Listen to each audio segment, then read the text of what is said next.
¿Y si te dijera que existe un cuadro tan maldito que cada casa donde estuvo colgado terminó en llamas? Pero el cuadro del niño llorando siempre salía intacto del fuego. No una vez. No 2 veces. Cientos de veces. En distintas casas, distintas ciudades, distintos países. El fuego lo destruía todo. Las paredes, los muebles, las fotos de familia, los recuerdos de toda una vida, todo reducido a cenizas.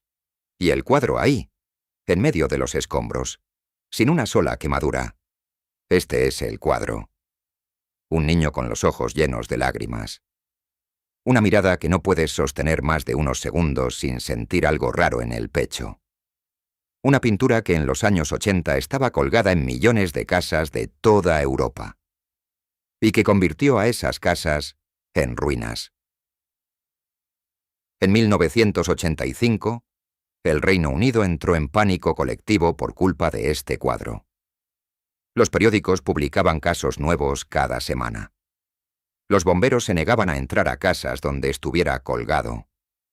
La gente los sacaba a la calle y los quemaba en hogueras públicas.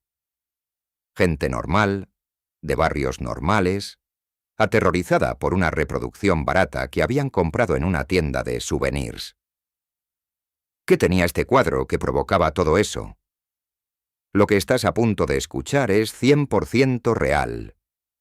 Hay registros periodísticos, hay testimonios de bomberos, hay familias que perdieron sus casas y que hoy, 40 años después, siguen sin querer hablar del tema.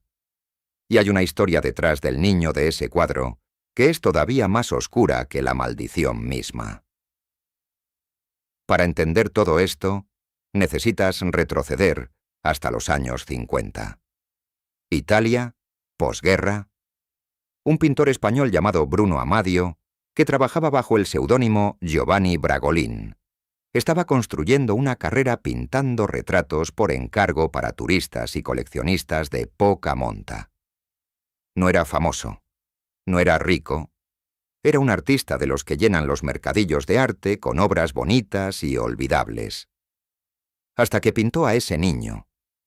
El cuadro se llama Il piangente, que en italiano significa simplemente el que llora.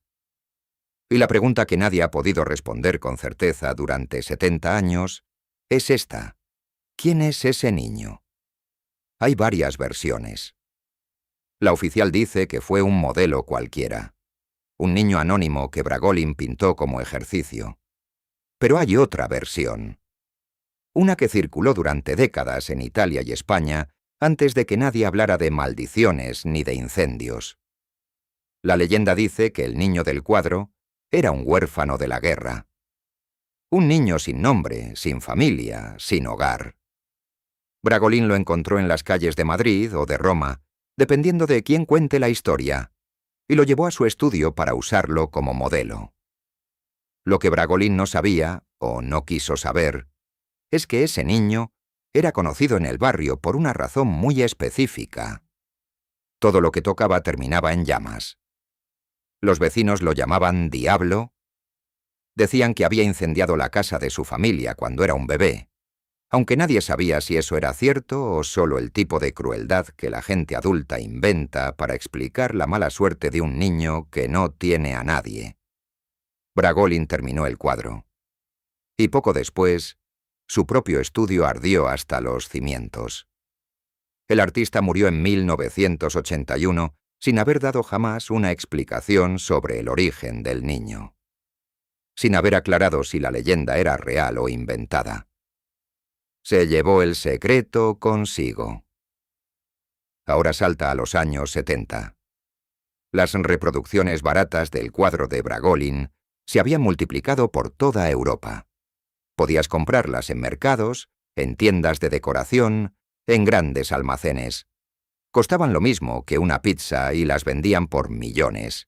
Literalmente por millones. Se estima que en su momento de mayor popularidad había más de 50.000 copias de este cuadro colgadas solo en el Reino Unido. 50.000 cuadros del niño llorando. En cocinas, en salones, en dormitorios. Y entonces empezaron los incendios. El primero que llegó a la prensa fue en 1985, en Rotherham, South Yorkshire. Una familia perdió su casa en un incendio sin causa aparente. Los bomberos revisaron los escombros buscando el origen del fuego y no encontraron nada que lo explicara. Lo que sí encontraron fue el cuadro, en medio de los restos carbonizados de todo lo demás, sin una sola marca de fuego. El caso llegó a los periódicos locales. Y ahí fue cuando empezó a pasar algo extraordinario. Otras familias empezaron a llamar. Otras familias que también habían perdido sus casas en incendios inexplicables. Otras familias que también tenían el cuadro colgado. Y en todos los casos, el cuadro había sobrevivido. Una persona puede ser mala suerte. 2 personas pueden ser coincidencia. Pero cuando llegas a 50 casos documentados en menos de un año, la palabra coincidencia empieza a sentirse muy pequeña.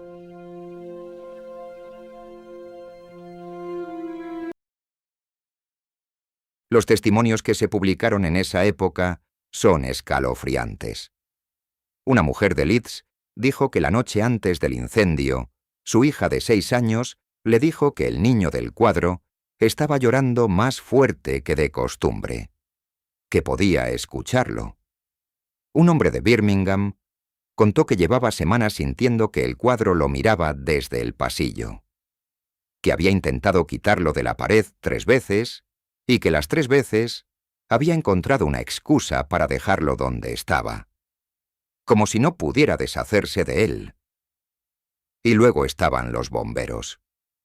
Los bomberos eran los que más historias tenían, porque ellos eran los que llegaban después, los que revolvían los escombros, los que encontraban el cuadro una y otra vez, en perfecto estado, mientras todo lo demás había desaparecido.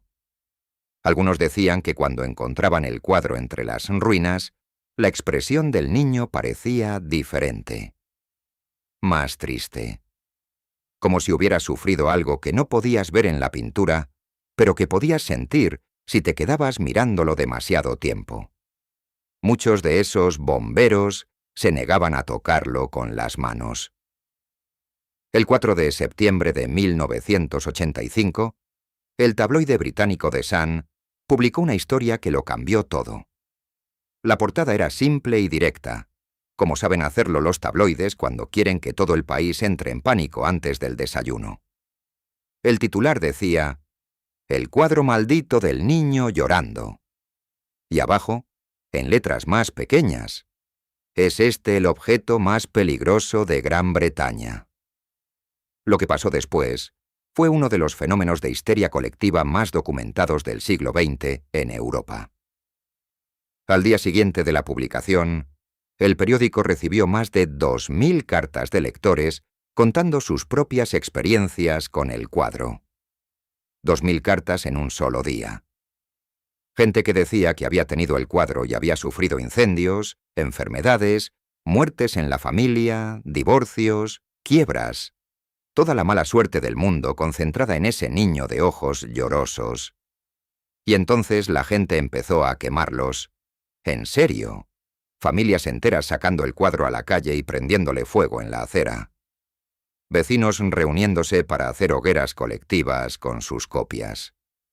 Algunos los enviaban directamente a la sede del periódico. Otros los llevaban a comisarías de policía pidiéndoles que los destruyeran.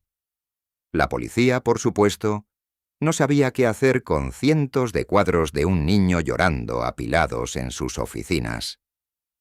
The Sun organizó una quema oficial masiva en octubre de ese año.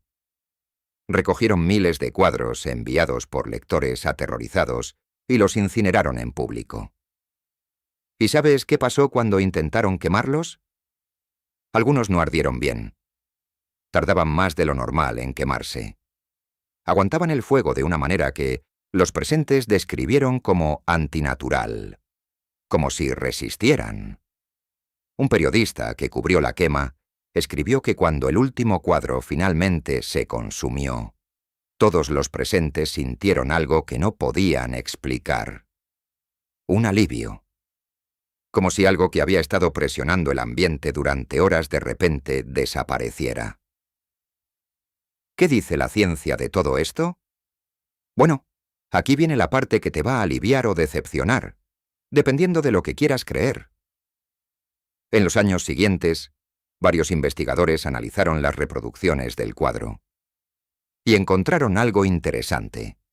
Estaban fabricadas con un barniz sintético que tiene un punto de ignición muy alto y que forma una capa protectora cuando se expone al calor.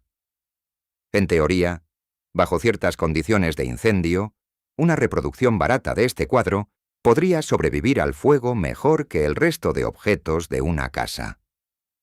¿Explicación perfecta? Casi. Excepto que eso no explica por qué tantas casas con ese cuadro específico se incendiaron en primer lugar. Y aquí es donde la historia se vuelve filosóficamente interesante. Porque en los años 80 había decenas de millones de objetos inflamables en las casas británicas.